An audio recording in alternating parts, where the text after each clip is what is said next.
Alors bonjour mesdames, mesdemoiselles et messieurs. Alors je m'appelle Salim Saloum Kinjai, étudiant en master en géologie. Alors là, je suis là aujourd'hui pour vous présenter en fait les différences d'actualité en fonction des différentes versions qui nous ont été proposées. Alors comme version en fait, la première version consiste à juste faire en fait le site d'actualité en un site basique. Donc là, tout est basique en fait avec le code PHP. La deuxième version, elle consiste à intégrer l'architecture MVC. Tandis que la troisième version, elle consiste à se baser sur l'architecture MVC, qui était la deuxième version, et à y faire ajouter en fait des fonctionnalités de create, create, update, delete, ainsi qu'une authentification, et voilà. Donc, concernant la troisième version, il y a eu quelques soucis en fait, mais on va essayer de présenter le maximum. Alors, passons à la première version. Elle est là. Bon, on peut fermer les deux autres en attendant. Donc, la première version. Alors là, en fait, nous sommes sur la page d'accueil de la première version. Donc là, sur cette page, l'utilisateur a la possibilité de voir tous les articles. Maintenant, il y a aussi des filtres qui s'appliquent en fonction des catégories. Donc, si nous sommes sur toutes les catégories, alors là, l'utilisateur il a la possibilité de voir en fait tous les articles en fait. Donc, peu importe la catégorie. Donc, si on clique sur sport, alors là, l'utilisateur il ne verra uniquement que les articles qui sont liés à la catégorie sport. Si on clique sur santé aussi, c'est la même chose, mais là, dans santé, il n'y a aucun article. Aussi, nous avons la même chose pour l'éducation. Donc là, nous avons l'inauguration d'un NO à l'UBS. Bon, Unitage sont des trucs que je testais en fait tout à l'heure. Vu que j'utilise la même base de données avec la troisième version, donc là, il y a quelques changements. L'éducation, alors politique aussi. Donc là, nous avons le pétrole au Sénégal. Bon, là aussi, ce sont des catégories que je créais tout à l'heure. Donc, là, on va essayer, par exemple, d'afficher la première version. Alors, la première version, comme je le disais, c'est juste un fichier PHP. Donc là, en fait, j'ai tout mis dans le fichier PHP. De la connexion à la base de données, la récupération des catégories, elle est là. La récupération aussi des articles. Là aussi, elle est là, mais là, cette partie concerne en fait la récupération des articles en fonction de la catégorie sélectionnée. Donc là, on choisit une catégorie, on récupère la valeur. Donc, si la catégorie du filtre est différente de all, donc là, on va afficher tous les articles où la catégorie est égale à la catégorie choisie. Bon, passons maintenant à la deuxième version, où il y a l'architecture MVC. Alors, toutes les pages ressemblent, hein. Il y a tout, si on clique sur les filtres, on voit tout ce qui concerne le filtre en fait. Donc, si on passe au code par exemple, nous verrons ça.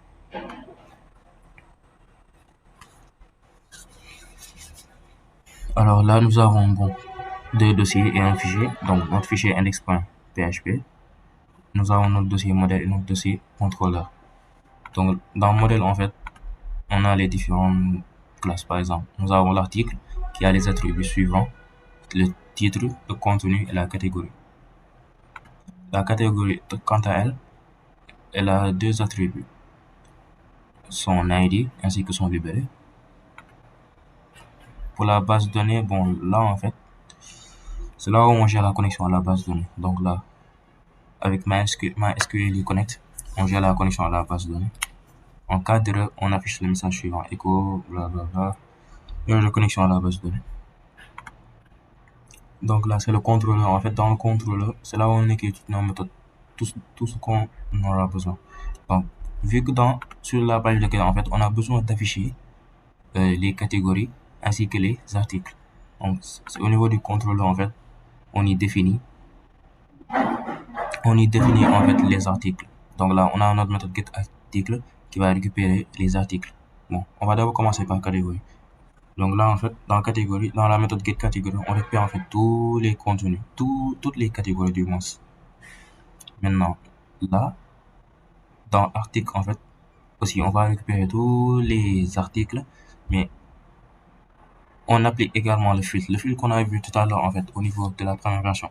Là, on va la mettre directement dans la méthode. Donc là, si on récupère un article, si on veut récupérer les articles, en fait, donc si on définit rien ou si on définit la catégorie à, par exemple, toutes les catégories, bon, qui est représentée par all ici, alors là, en fait, on va juste faire un select étoile from article. Donc ça va récupérer tous les articles. Cependant, si on choisit une catégorie, alors là, en fait, on va entrer dans la condition. Donc là, si le catégorie filter est différent de all, alors là, en fait, on va concaténer SQL à ça, en fait. Dans SQL qui contenait select étoile from article, on va la concaténer à where category est égal à catégorie filter pour pouvoir récupérer les articles en fonction d'une catégorie choisie. Donc, ici, sur la page d'accueil, en fait, pour afficher, par exemple, après, sur la page d'accueil, par exemple, là, on récupère, par exemple, tous les articles.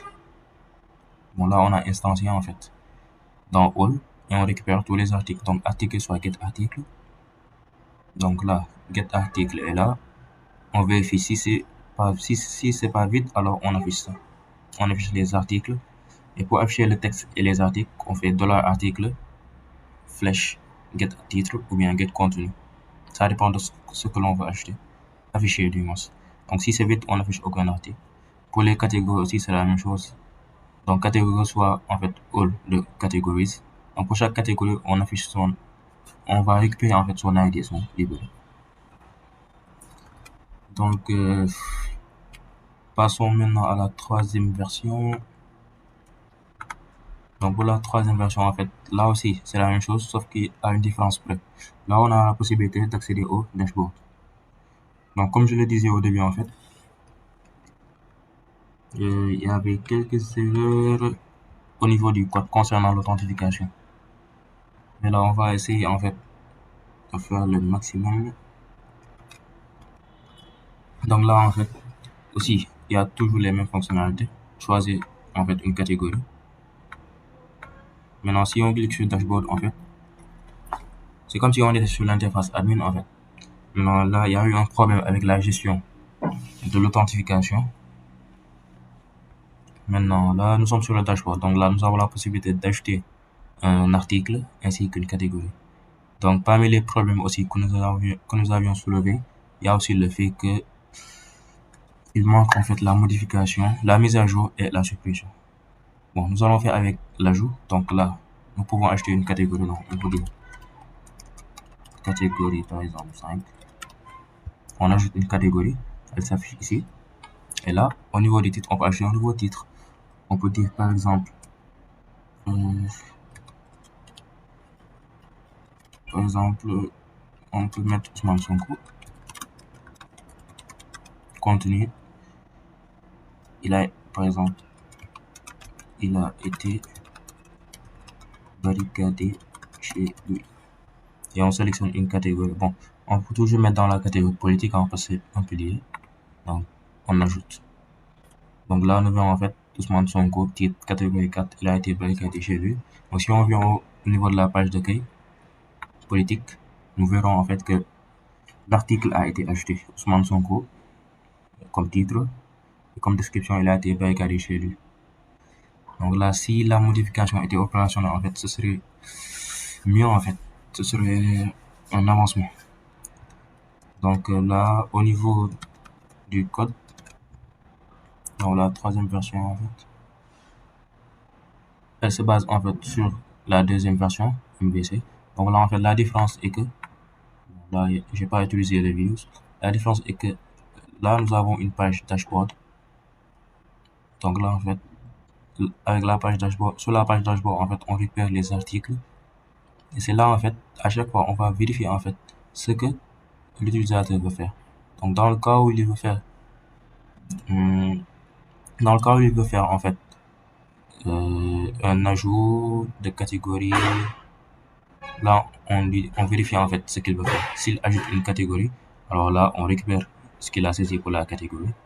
Et là, vu qu'on avait instancié le all control dans all, là, on appelle la méthode create category qui permet juste de créer la catégorie. Donc là, comme méthode, nous avons get article, get category, create article, update article, delete article, create category, update category, et ainsi de suite. Donc là, on peut dire que nous sommes par exemple à mi-chemin en fait d'avoir réalisé en fait l'intégralité de la troisième version. Bon, c'était tout. Bon, on va ajouter un autre en guise d'exemple. Tokaski. On ajoute par exemple une catégorie. Bon, catégorie faite. Tabaski. Non, là on peut dire là Tabaski, etc. Et là nous avons catégorie faite acheter à l'article.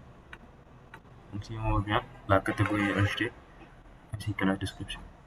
Alors c'était tout pour cette vidéo. Je vous remercie.